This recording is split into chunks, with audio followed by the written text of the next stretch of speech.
नमस्कार, आपके लिए एक सवाल। क्या आपने कभी सोचा है कि ईंधन की बचत कैसे की जा सकती है? नहीं सोचा? हम आपको कुछ ऐसी ड्राइविंग टेक्निक्स बताने जा रहे हैं जिससे आप ईंधन की काफी बचत कर सकते हैं। तो तैयार हो जाइए क्योंकि ये कार्यक्रम आपको बताने वाला है ईसुजू के एको ड्राइव के बारे में। आप भी इन तरीकों को अपनाकर ईंधन की काफी बचत कर सकते हैं। Isuzu Eco Drive।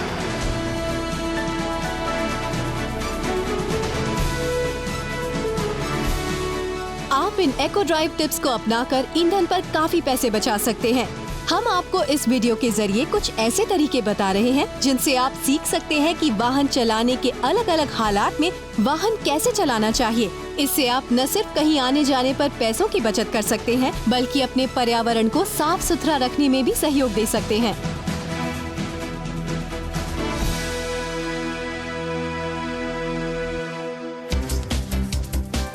ये है होक्काइडो में बना इसुजू मोटर्स का प्रीव्यूइंग ग्राउंड। ये सीधा रास्ता करीब 4.4 किलोमीटर लंबा है। आइए अब हम देखते हैं कि ईंधन की खपत किस तरह से कम की जा सकती है और हम इसके लिए यहाँ इसुजू के मीडियम ड्यूटी ट्रक की टेस्ट ड्राइव करने वाले हैं।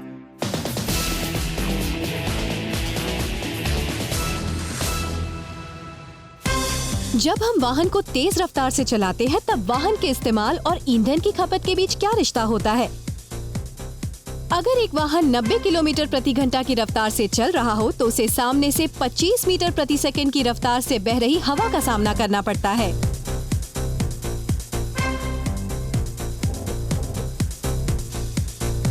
अगर वाहन की रफ्तार 2 गुना बढ़ती है तो हवा का अवरोध 4 गुना बढ़ जाता है और हवा के उस अवरोध का सामना करने में काफी ईंधन भी जलता है। वाहन की रफ्तार जितनी तेज होती है उसमें ईंधन की खपत भी उतनी ही ज्यादा होती है, लेकिन क्या आप जानते हैं कितनी ज्यादा? आइए टेस्ट करके पता लगाते हैं। इन ट्रकों को पहले से ही भर दिया गया है ताकि ये बोझ उठाने की अपनी अधिकतम क्षमता पर रहें। नतीजों का पता लगाने के लिए हमने इन ट्रकों में खास किस्म के फ्यूल कंजम्पशन मीटर लगा रखे हैं। अब हम ये टेस्ट 3 अलग अलग रफ्तार पर करेंगे। इन ट्रकों को 100, 90 और 80 किलोमीटर प्रति घंटा की रफ्तार से अपने टेस्ट कोर्स पर चलाएंगे और देखेंगे कि कितना ईंधन खर्च हुआ। आइए शुरू करते हैं। 100 किलोमीटर प्रति घंटा की रफ्तार पर फ्यूल कंजम्पशन मीटर काफी तेजी से चल रहा है।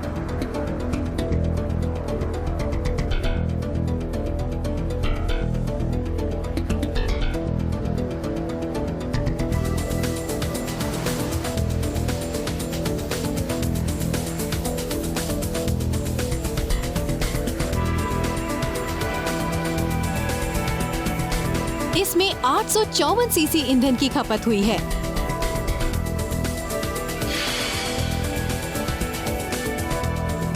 अब देखते हैं 90 किलोमीटर प्रति घंटा की रफ्तार पर।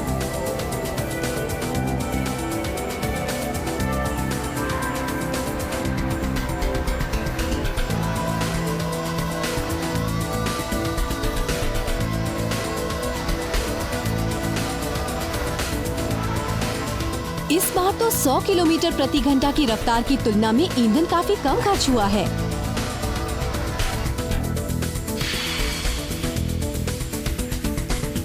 इसके बाद देखना है 80 किलोमीटर प्रति घंटा की रफ्तार पर। इस बार तो मीटर 90 किलोमीटर प्रति घंटा की रफ्तार के मुकाबले काफी धीरे चल रहा है।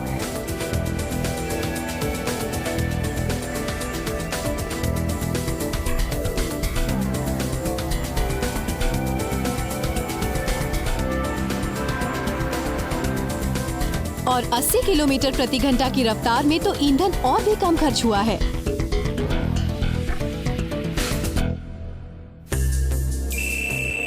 नतीजे आ चुके हैं। 100 किलोमीटर प्रति घंटा की रफ्तार पर ईंधन की खपत थी 854 सीसी, 90 किलोमीटर प्रति घंटा पर वो थी 771 सीसी और 80 किलोमीटर प्रति घंटा की रफ्तार पर थी 701 सीसी। अब अगर हम इसे ईंधन की खपत के लिहाज से देखें तो वो है 80 किलोमीटर प्रति घंटा पर 6.3 किलोमीटर प्रति लीटर, यानी ये 100 किलोमीटर प्रति घंटा की रफ्तार से चल रहे वाहन के मुकाबले 22% कम थी, जो 5.2 लीटर प्रति किलोमीटर थी। जाहिर है कि जब भी रफ्तार में 10 किलोमीटर प्रति घंटा की कमी की गई, ईंधन पर बचत भी 11% बढ़ गई।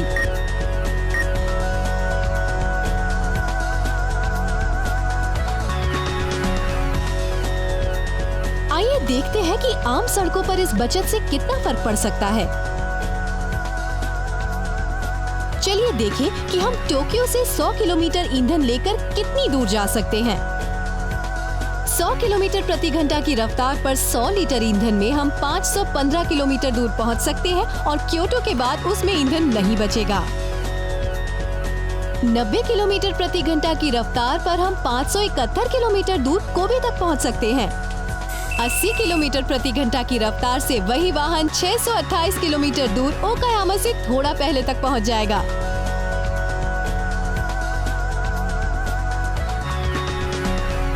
आइए अब देखते हैं कि इतने अंतर से उस वक्त कितना फर्क पड़ता है जब एक ट्रक किसी हाईवे पर दिन में 500 किलोमीटर तय करता है।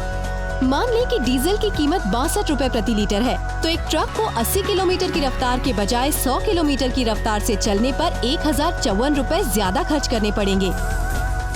इसी तरह महीने के 25 दिनों में करीब 27,094 रुपए ज्यादा खर्च करने होंगे, यानी साल भर में 3,24,942 रुपए।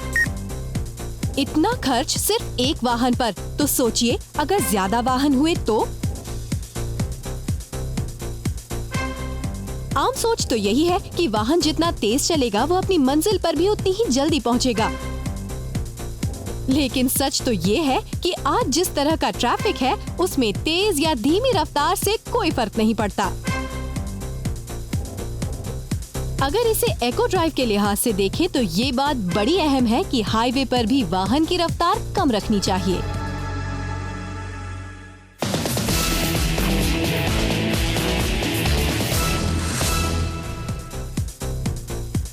अगर आप किसी शहर में वाहन चला रहे हैं तो आपको हर जगह सिग्नल और स्टॉप साइन पर रुकना ही पड़ेगा, उसके लिए आप कुछ नहीं कर सकते। इन हालात में आपका चालक किस तरह से वाहन की गति बढ़ाता है, इस बात पर भी ईंधन की बचत निर्भर करती है। कहीं रुकने के बाद किस तरह से इंजन का आरपीएम बढ़ाया जा रहा है और कैसे एक्सेलरेटर पेडल दबाया जा रहा है, ये भी अहम है। अपने अगले टेस्ट में हम ये देखेंगे कि स्टार्टिंग और एक्सेलरेटिंग के वक्त अपशिफ्टिंग कैसी होनी चाहिए। सबसे पहले तो ये कि कहीं रुकने के बाद अपशिफ्टिंग के वक्त एक्सेलरेटर पेडल को पूरी तरह से दबाना। दूसरी बात है पेडल को अपशिफ्टिंग के वक्त 1400 आरपीएम पर सिर्फ आधा दबाना। अब हम ये देखेंगे कि एक जगह पर रुकने के बाद जब 400 मीटर की दूरी में अचानक और आराम से रफ्तार बढ़ाई जाती है तब ईंधन की खपत में कितना अंतर आता है। पहले जब ट्रक की रफ्तार तेजी से बढ़ाई गई और पेडल को पूरा दबाया गया तो हमने देखा कि टैकोमीटर की सुई फौरन रेड जोन में पहुंच गई।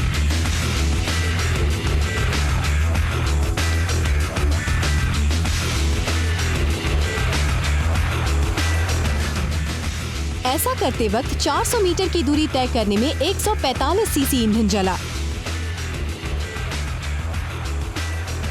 लेकिन जब ट्रक को आराम से स्टार्ट करके उसकी रफ्तार बढ़ाई गई तब टैकोमीटर की सुई भी आराम से हिल रही थी और वो अपने दायरे में ही रही। जब इंजन का आरपीएम अपनी सीमा से काफी नीचे था तब ट्रक की रफ्तार बढ़ाने का वक्त आया।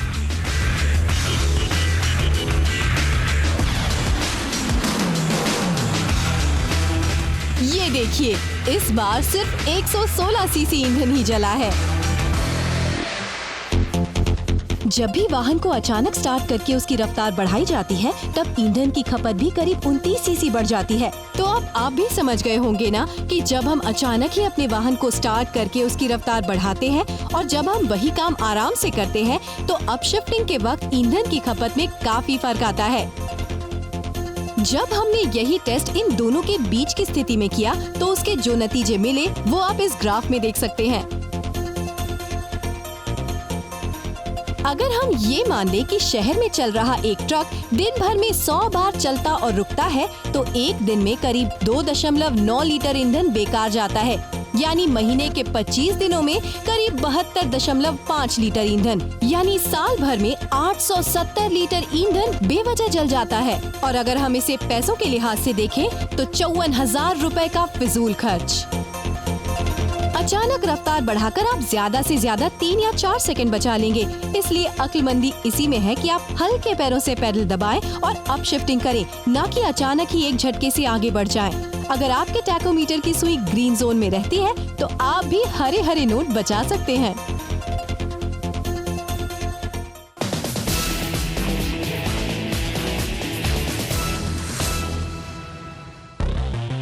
आइए देखते हैं कि इंजन के आरपीएम और गियर के चुनाव के बीच अच्छा तालमेल कैसे बनाया जा सकता है, क्योंकि इससे ही वाहन की रफ्तार तय होती है। अगर आप कम आरपीएम पर ऊंचे गियर लगाते हैं तो आपको उतनी ही रफ्तार मिलेगी जितनी कि ज्यादा आरपीएम पर निचले गियर लगाने पर मिलती है, और इस तरह से आप ईंधन की बचत भी कर सकते हैं। अब हम ईंधन की खपत को देखने के लिए एक ट्रक को चौथे, पांचवे और छठवें गियर पर चलाएंगे। सबसे पहले 50 किलोमीटर प्रति घंटा की रफ्तार पे उसे हम चौथे गियर में चलाएंगे, फिर पांचवे गियर में और फिर छठे गियर पर चलाकर फर्क देखेंगे। तो चलिए टेस्ट शुरू करते हैं। पहले टेस्ट में ट्रक चौथे गियर में चल रहा है और अभी इंजन का आरपीएम करीब 2400 पर है, जो थोड़ा ज्यादा तो है, पर शहरों में अक्सर ऐसा ही होता है।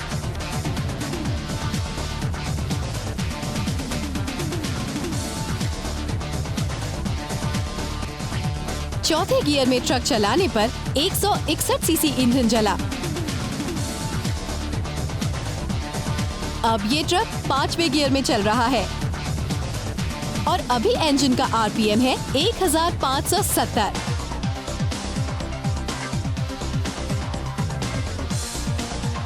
और पांचवे गियर में इसे चलाने पर ईंधन की खपत हुई 128 सीसी। और अब ये चल रहा है छठे गियर में, जिसमें इंजन का आरपीएम है 1100।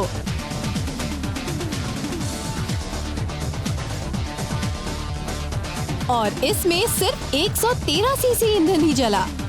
जाहिर है, ज्यादा ऊंचे गियर में वाहन को उसी रफ्तार पर चलाने से इंजन का आरपीएम भी कम रहता है और ईंधन की खपत भी कम होती है। अब अगर हम इसे माइलेज के लिहाज से देखें तो एक ट्रक चौथे गियर में 1 लीटर में 6.2 किलोमीटर की दूरी तय करेगा। वहीं पांचवे गियर में वो 7.8 किलोमीटर और छठे गियर में वही ट्रक 8.9 किलोमीटर तय करेगा।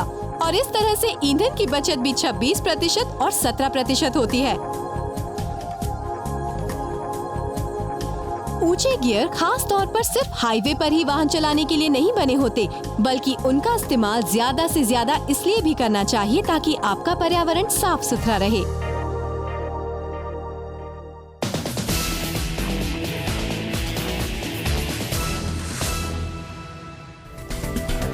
अब हम देखने वाले हैं कि वाहन चलाते वक्त एक्सेलरेटर के पेडल को दबाने के तरीके से किस तरह फर्क आ सकता है।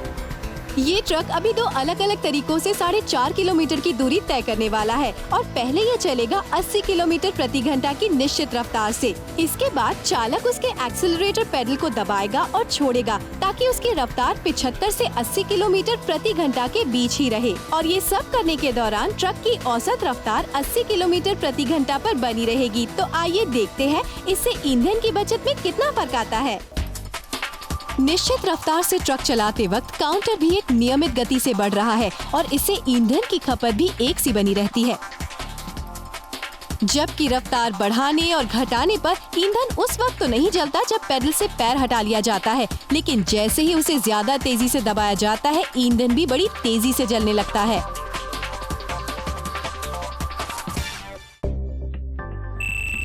निश्चित रफ्तार से ट्रक चलाने पर 701 सीसी ईंधन जला, जबकि रफ्तार घटाने बढ़ाने पर उसकी खपत हुई 767 सीसी। लेकिन जब एग्जॉस्ट ब्रेक बार बार लगाए गए तब ईंधन की खपत हुई 910 सीसी। अब अगर इसे हम कुल ईंधन की खपत के लिहाज से देखें तो बार बार रफ्तार बढ़ाने घटाने से ईंधन की खपत 10% बढ़ गई। और जब उस तरह से रफ्तार घटाते बढ़ाते वक्त बार बार ब्रेक लगाए गए तब ईंधन की खपत 23% और ज्यादा हो गई। रफ्तार कम करने के बाद जब रफ्तार बढ़ाई जाती है तब ईंधन की खपत भी काफी बढ़ जाती है। सुझाव ये है कि आप चाहे नियमित सड़कों पर वाहन चला रहे हो या हाईवे पर, हमेशा एक्सेलरेटर पेडल पर एक तरह से पैर रखें और रफ्तार को अचानक घटाए बढ़ाएं नहीं। आप अपने टैकोग्राफ से भी ये देख सकते हैं कि आप किस तरह से वाहन चला रहे हैं। अच्छा तो यही रहता है कि वाहन चलाने के बाद आप अपना टैकोग्राफ रीडिंग जरूर देख लें। रात के वक्त हाईवे पर अक्सर ऐसा होता है जब तेजी से वाहन चला रहा चालक सामने वाले वाहन से ज्यादा करीब आ जाता है और वो उससे आगे निकलने के लिए जगह ढूंढता रहता है। इसी वजह से ईंधन की बचत बहुत कम हो जाती है। अगर आप हाईवे पर वाहन चला रहे हो जहां ज्यादा ट्रैफिक नहीं होता, वहां ईंधन की बचत के लिए हमेशा यही बेहतर होता है कि आप एक निश्चित रफ्तार रखें ताकि सामने वाले वाहन की वजह से आपको अचानक अपनी रफ्तार न कम करनी पड़े और न ही बढ़ानी पड़े।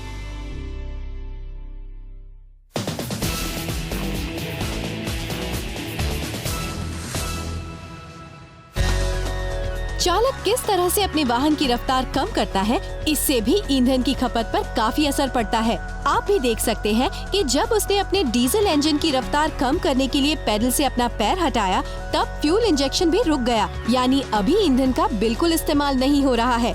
डीजल इंजन की सबसे बड़ी खूबी यही है कि इसमें रफ्तार कम करते वक्त ईंधन की खपत नहीं होती।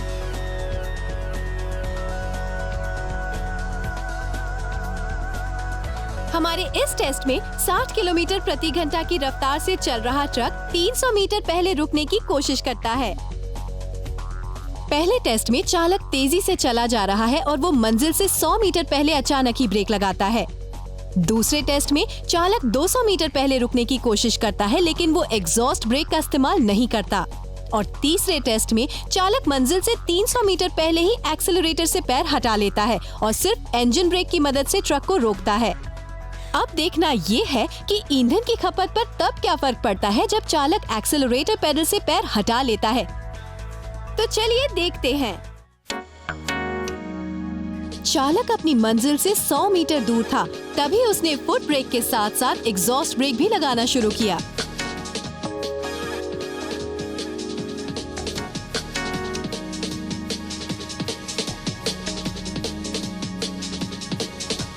इसमें 27.8 सीसी ईंधन जला।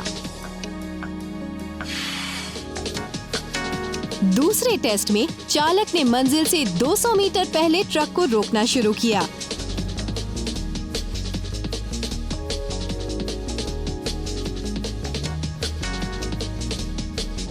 इसमें ईंधन की खपत हुई 21 सीसी। तीसरे टेस्ट में चालक ने 300 मीटर की दूरी से ही एक्सेलरेटर पेडल से पैर हटा लिया ताकि फ्यूल इंजेक्ट ना हो और ट्रक अपने आप ही रुक जाए।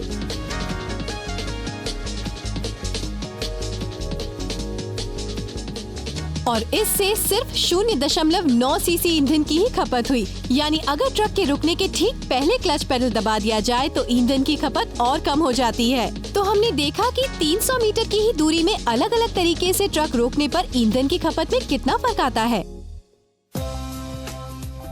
जब चालक एक्सेलरेटर पेडल से पैर हटाने में फर्क करता है, उससे ईंधन की खपत में भी काफी फर्क आता है। प्रोएक्टिव ड्राइविंग, जो ज्यादा सुरक्षित ड्राइविंग भी है, उसके लिए यही सलाह दी जाती है कि जब आप किसी लंबी ढलान पर जा रहे हो, तब ज्यादा अच्छा यही है कि आप वाहन के एक्सेलरेटर पेडल से पैर हटा लें और वाहन को इनर्शिया से चलने दें, ईंधन पर नहीं।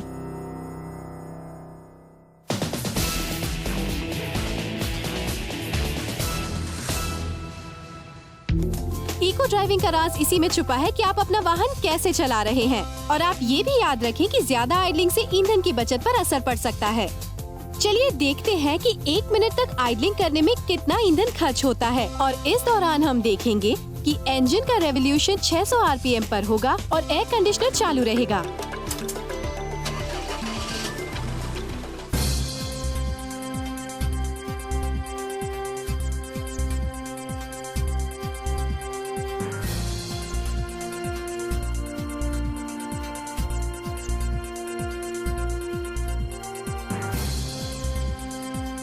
एक मिनट में 14.3 सीसी ईंधन जला।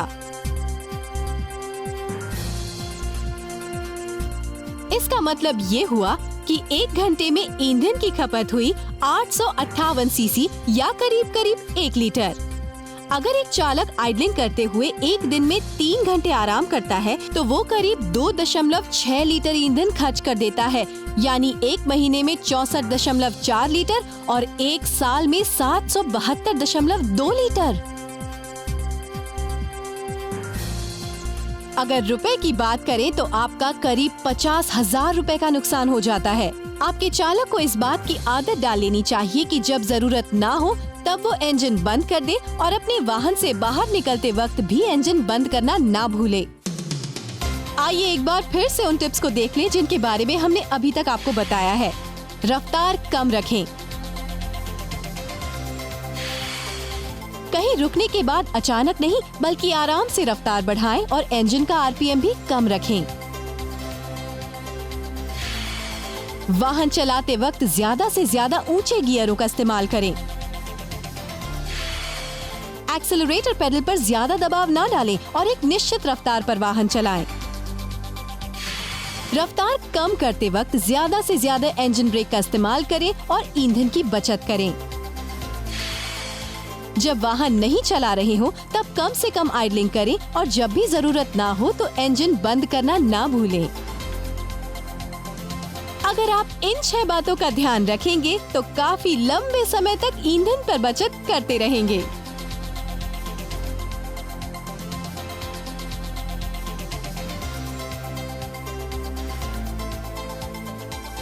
अगर आप एको ड्राइव करते हैं तो आपके वाहन से पर्यावरण में कार्बन डाइऑक्साइड भी कम जाएगी। आप अपने ग्राहकों और आसपास के लोगों से कह सकते हैं कि वो आपकी एको फ्रेंडली ट्रकिंग कंपनी पर भरोसा जताएं। एको ड्राइविंग की वजह से आप न सिर्फ पेशेवर रूप से बल्कि पूरी कामयाबी के साथ भविष्य बेहतर बना सकते हैं। आप ईंधन की बचत के लिए बहुत कुछ कर सकते हैं और पेशेवर होने के नाते करेंगे भी।